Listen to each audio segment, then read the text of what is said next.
mặt đó đi ăn ăn này mặt đó đi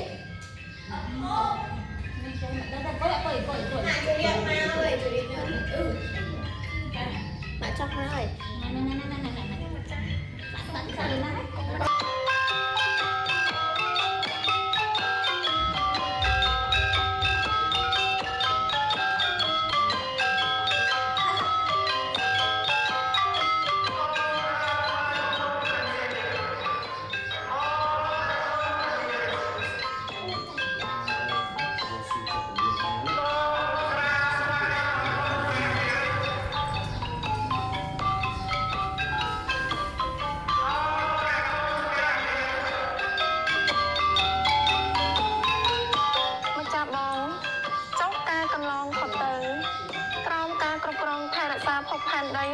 ចាបងតើប្រជានុរាស្ត្រទាំងអស់បានរស់នៅសុខទុក្ខយ៉ាងណាដែរទៅក្រាបទូលម្ចាស់អូនរយៈពេល1ឆ្នាំកន្លងទៅនេះការកសាងសង្គមជាតិប្រជានុរាស្ត្រទាំងអស់រស់នៅបានសុខសាន្តមានសាមគ្គីភាពគ្នាយ៉ាងជិតស្និទ្ធសប្បាយសប្បាយ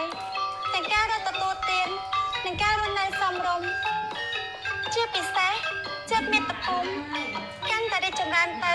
ជាលំដាប់គួរជាទីគប់ប្រសាណាស់ម្ចាស់អូនប៉ុន្តែជាអកុសលព្រះរាជាណាចក្រកម្ពុជាបានទទួលរងនូវការឈ្លានពានពីប្រទេសជិតខាងធ្វើឲ្យប្រជានុរាស្ត្រដែលរស់នៅបណ្ដោយព្រំដែនមួយចំនួនជួបទុក្ខលំបាកទោះជាយ៉ាងនេះក្តីថ្នាក់ដឹកនាំគ្រប់លំដាប់ថ្នាក់ព្រះមហាក្សត្ររដ្ឋសភានិងរដ្ឋាភិបាលកម្ពុជាបានយកចិត្តទុកដាក់អំពីសុខទុក្ខរបស់ប្រជាពលរដ្ឋដែលរងគ្រោះទាំងអស់នោះជាពិសេសគឺមានកម្លាំងមហាសាមគ្គីភាពគ្នានៃគ្រួសារខ្មែរស្មារតីខ្មែរជួយខ្មែរបានវិញជាធ្លុំមហាសាមគ្គីភាពបង្កើតជាចលនាជាតិដ៏រឹងមាំមួយចូលរួមឧបត្ថម្ភគាំទ្រទាំងស្មារតីថវិកាសម្ភារៈដល់ប្រជាពលរដ្ឋដែលជាជនរងគ្រោះនិងកងកម្លាំងដ៏អង់អាចក្លាហានដែលឈរជើងប្រយុទ្ធការពារបូរណភាពទឹកដីពីសត្រូវឈាមពានមកដល់ពេលនេះស្ថានភាពនៃប្រជាណាចក្រកម្ពុជា